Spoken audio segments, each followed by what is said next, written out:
Welcome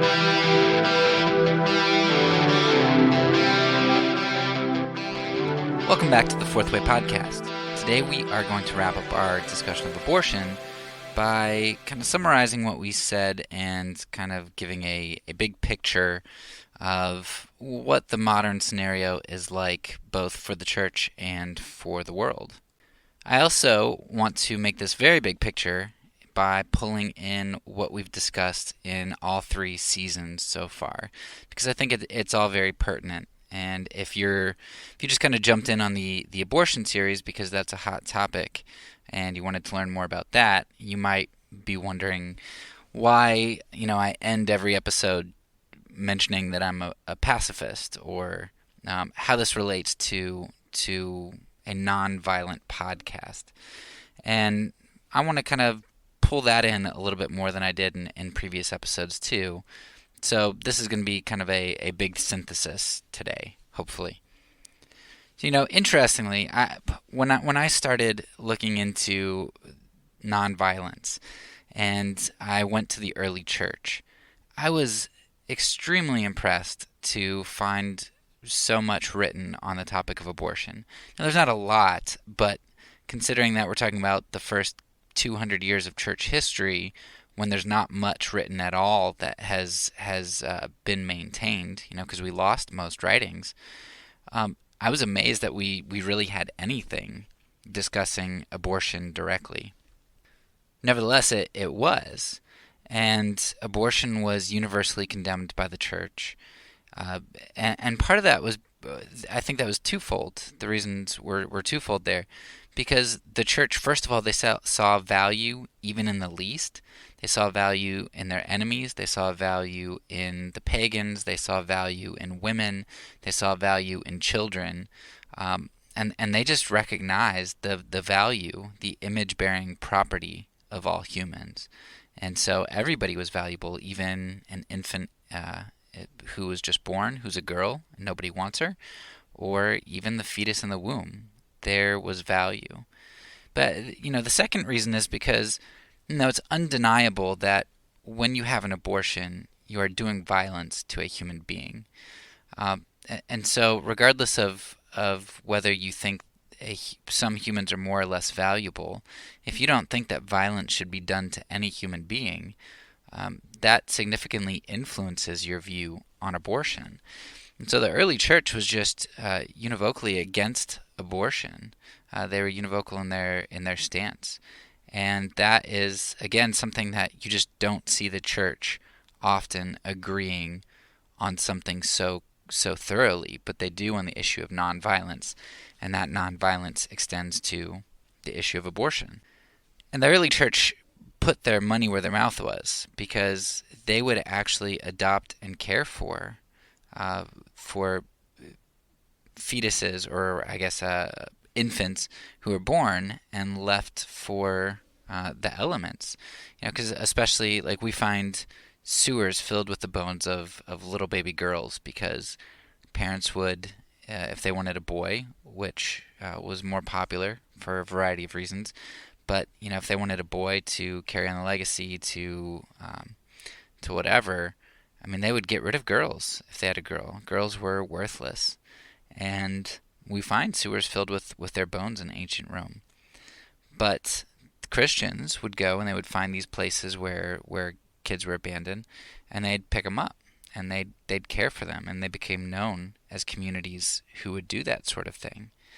And I don't know if I can't think of an example where this happened specifically in terms of taking care of children, but I know that the early church was also known to have commonly, if there was somebody in need, they would help them out, and if they couldn't help them out, they would go to great lengths to make sure that they could help them out.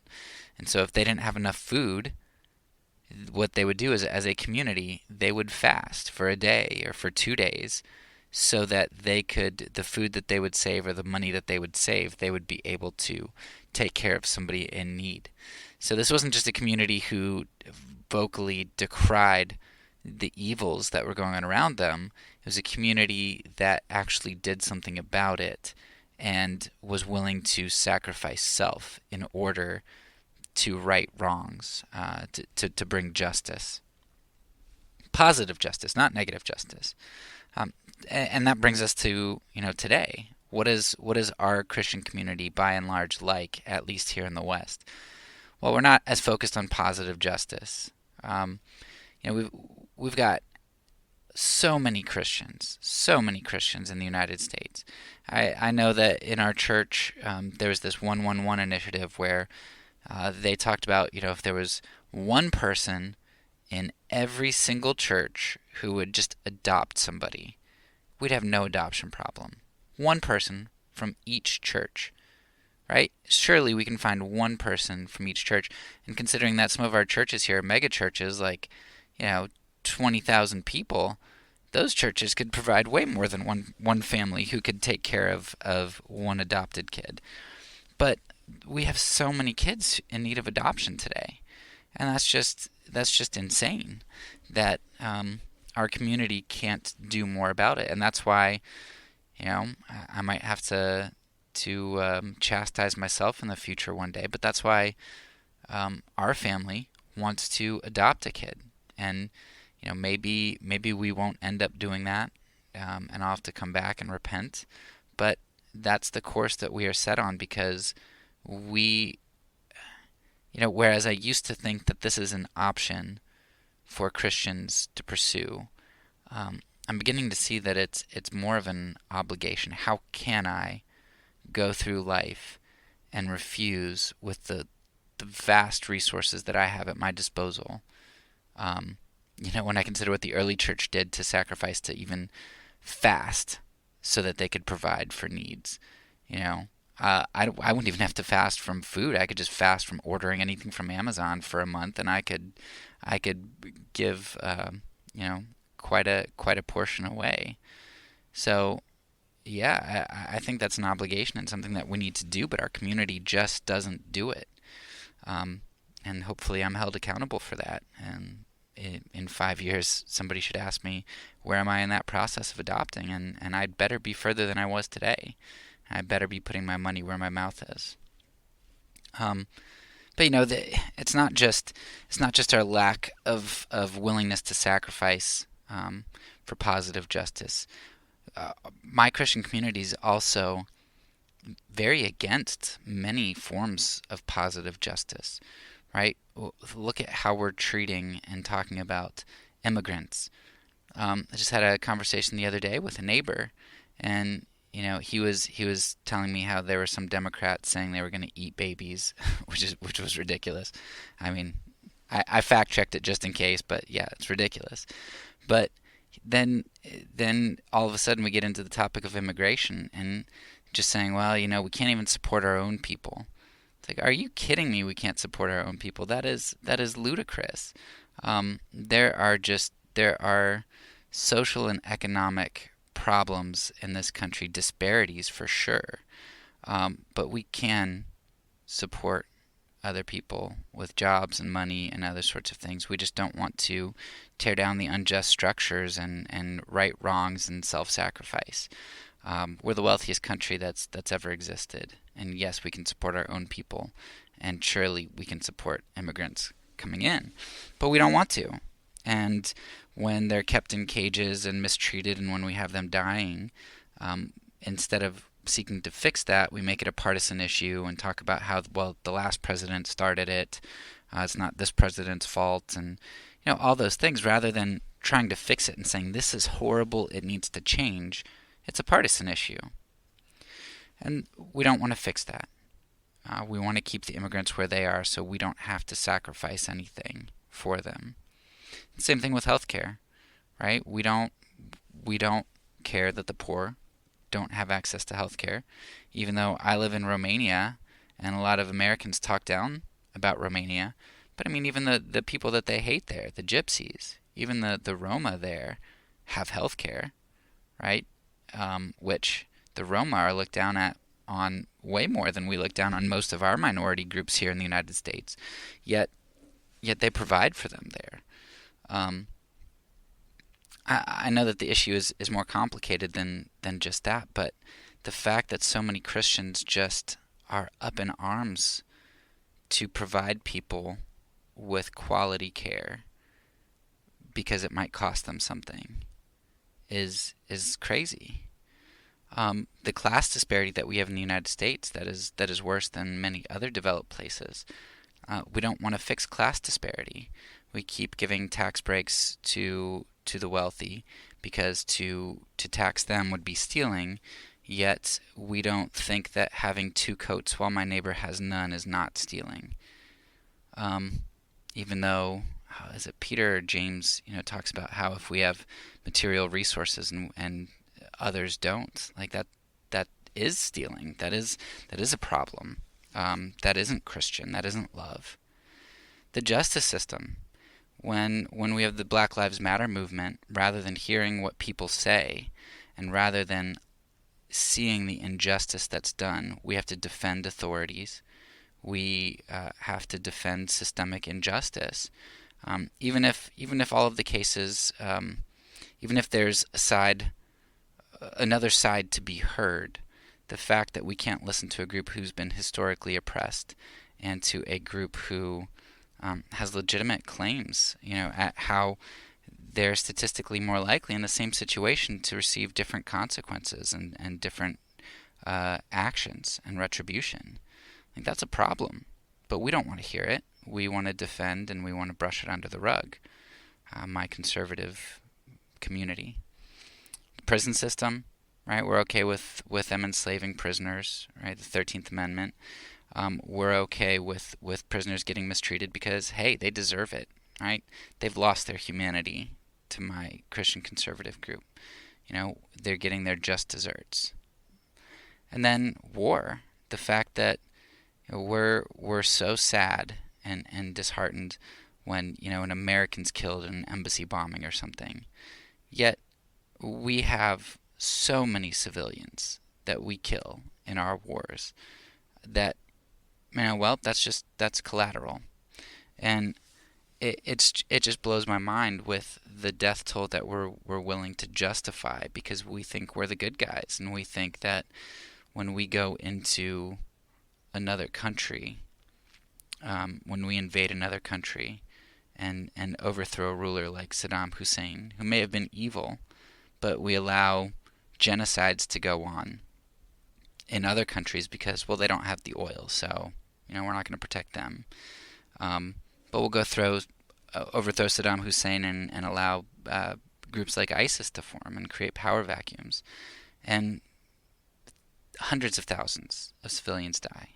Or the atomic bombs in World War II, and the way that my group is just perfectly okay with that. We've got some serious justice issues in my community, and many of those revolve around violence, right? Physically detaining immigrants and doing violence to them. I guess with healthcare it's indirect violence, but allowing somebody to suffer and be harmed. With the justice system and police brutality and locking people up and war. So much of it revolves around our willingness to do violence and our willingness to define people as enemies who are on a different level of humanity than us. And we wouldn't say that, but our actions show that. And that's where we get this statement that we hear so often against the pro-life, against the anti-abortion side, which is that we are hypocritical. We are pro-life after birth, before birth, but after birth, we're not. And we prove that. We prove that in our failure to seek justice on all things. And we even prove it with the issue of abortion by justifying ectopic abortions, by saying, when my life isn't in danger and there's no way I could have avoided it, even though I've done all the right things, I waited till marriage to have sex and all this stuff, right? Because I would never have an abortion if it was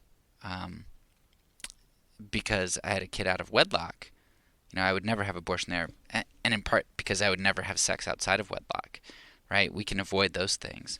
But when it's this situation that's thrust upon us and we have to prove that we really are pro-life, we're not. We're willing to abort in ectopic pregnancies.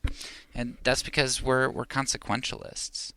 We believe that the ends justify the means in certain things. We implement a consequentialist ethic when it suits us, when we want to avoid bad outcomes.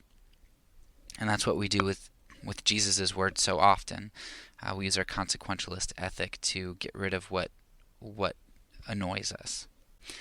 So in that way, when we look at justice and we compare ourselves to the early church, we are just starkly different, just so different than the early church, and the way that they would view justice for all. We're also very different from the early church in our willingness to be coercive. Now, certainly the early church didn't have the tools that we have today, because most of them were not in high government offices, although we do see early documents telling Christians to who are in higher offices to throw those off, because those offices are related to generally two things: idolatry and violence. And they say, hey, don't take those robes, don't take those purple robes, because of the compromise you're going to have to make. And that's so even though they didn't often have the tools of coercion, they also threw them off, and they refused to use tools of coercion. I can't imagine the early church, the first 200 years, I can't imagine them forcing other people at sword point to not abort their babies or to not abandon their babies. That's not what they did. They wouldn't even defend themselves against aggressors, let alone go out and try to enforce morality by the sword. Yet that's what we do. We get all upset at Muslims and things trying to implement Sharia law, right? We think that they're trying to implement Sharia law at places which 99.9% of the time is just propaganda to try to tick off conservatives. But what are Christians doing? I see Facebook memes all the time like, we need to bring prayer back in school, or I can't believe they're trying to take under God off the money or out of the pledge, or whatever they're trying to do. Whether they're trying to do it or not. It's just, or the Ten Commandments out of courts. It's like, well, why do you think that those things have to be there anyway? Like, why are we trying to be coercive and forceful about our religion? And that's something the early church just wouldn't do. It wasn't about the visibility of this sacral society and trying to have all of these stamps of Yahweh all over the place. That's not what a win was. A win was when you had a community who wouldn't let a brother or sister starve, or who wouldn't let an infant die from exposure. That was a win. And wins were not brought about by force and coercion. Yet that's what we see. Ironically, we've got this 111 initiative that so few people jump on, so that we have tons and tons of orphans who are in need of a home. Yet everybody jumps on the bandwagon of the Republican Party, who is anti-abortion, and they'll cast their vote so that they can try to force people to do things through law, so that there are even more orphans later that we then won't adopt. And while I would rather have people not commit abortions, and I would rather have orphans than dead children, that's a problem for our Christian community, that we focus on coercion at all. But the fact that, even if you think coercion is okay, that you focus on coercion so much more than you focus on positive justice. And that's a huge problem. And then, of course, there's the problem that we have where we lack empathy. I think back to, I think it was season 2, one of the episodes where we looked at Trypho and his discussion with Justin Martyr. And Trypho was a Jew, and he was just astonished at what he saw of Christians, how he said that you Christians, you think that God is so holy and he's given you these commands that you don't keep, like you can't keep them because they're so hard. Yet in your failure, you worship God for his grace to you because you think that he has grace for you. And in these commands, while you don't like adhere to the Sabbath and stuff like all of the rest of us, like you don't have these vain traditions and stuff, like at the same time you don't disengage from society. You embrace society. And Trypho is just baffled by this. Like how can you recognize the need to be holy, your failure at holiness, and the worldliness of those outside of your community, yet at the same time love us so much? And that's not how it works in Christianity today. It's actually the opposite, where the world sees a bunch of Christians who think they're pretty good. They might give lip service to their need for grace, but the Christians think they're pretty good, and they think that the world is utterly evil, and they retreat back to their Christian schools and their home schools, which I'm not against either of those things, but in terms of it being a lifestyle, an indication of a particular type of lifestyle, rather than homeschooling and Christian schooling being a tool used to engage the world. That's a problem. And we just lack empathy for the world. We get ourselves inside of what we think is the ark, and we leave the world out there to flood and drown. And they deserve it in our minds. We don't really care because that's on them. So I've just spent 20 minutes basically blasting my Christian community and myself for the way that we have made abortion a problem, a much bigger stumbling block for people to engage Christianity than it should be. It should be a compelling thing to people because it should be something that they see us doing something about more than they hear us saying stuff about. And that's just not the case. And that becomes a stumbling block because of our hypocrisy and because of our judgmentalism, our desire to use force to compel people to do things. Meanwhile, the world does do wrong when it commits abortion. And they do this for a number of reasons, and it's somewhat commendable in a certain sense because women have been mistreated for millennia and are still mistreated. They still have, there are many inequalities that we see in the world towards women, and the world rightly and it's good that they seek justice for women, but they do so at the expense and redefining of another group, namely children or fetuses. And while it's commendable that they want to do justice for women, we cannot redefine the value of other human beings. We just can't do that because that perpetuates injustices and creates new injustices. But that's what the world does. In order to help one group, they feel like they can or should redefine the humanity of another group. And many people know that this is what happens. I think a lot of people know that, like in their heart, especially coming out of a Christian background that a lot of people do, and you recognize the humanity of people, and you've been taught that. You may not have been shown that, so that might be what kind of causes you to move away from it. But you've at least been taught it. So in the back of your mind, you know that a fetus is a human being, a valuable human being. And if you thought about it for a second, you'd realize that taking away their rights is really problematic and leads to a slippery slope of our ability to justify the taking of other people's rights. Nevertheless, a lot of people suppress that knowledge, in my opinion, because there's this convenience factor, right? People want to believe that fetuses are not valuable, that we can dispose of them, because it makes the sexual revolution more powerful, because Now it's my body, it's my choice, I can do what I want, my actions don't have consequences that I really have to deal with.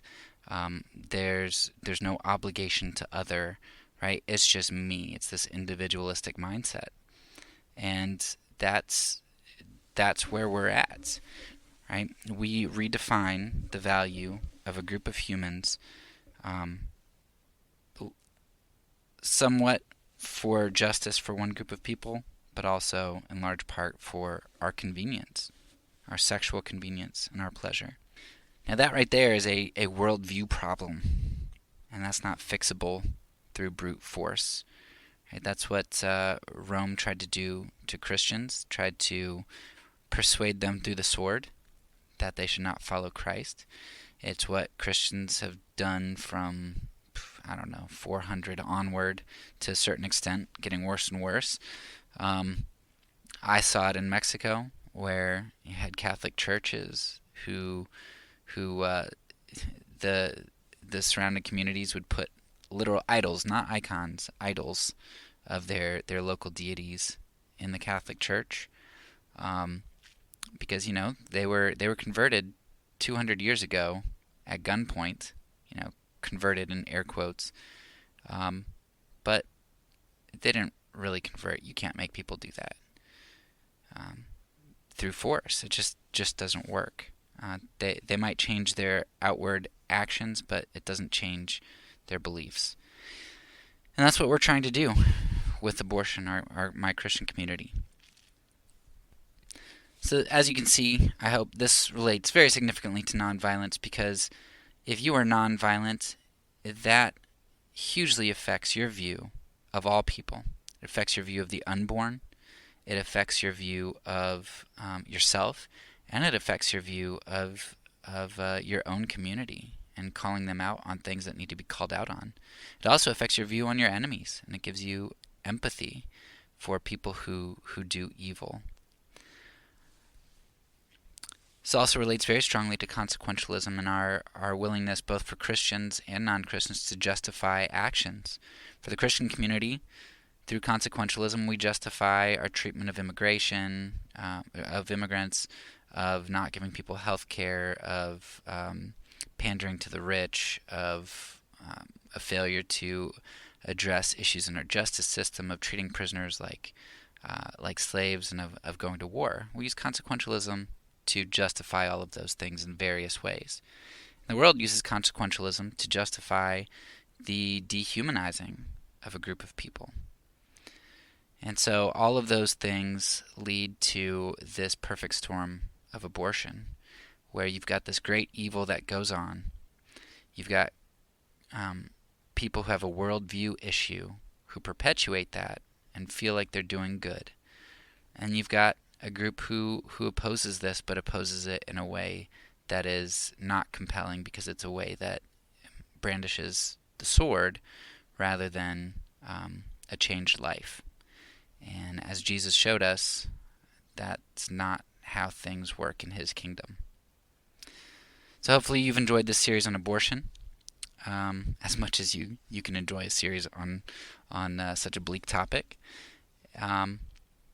And I guess that's all for now. So, peace, because I'm a pacifist. When I say it, I mean it.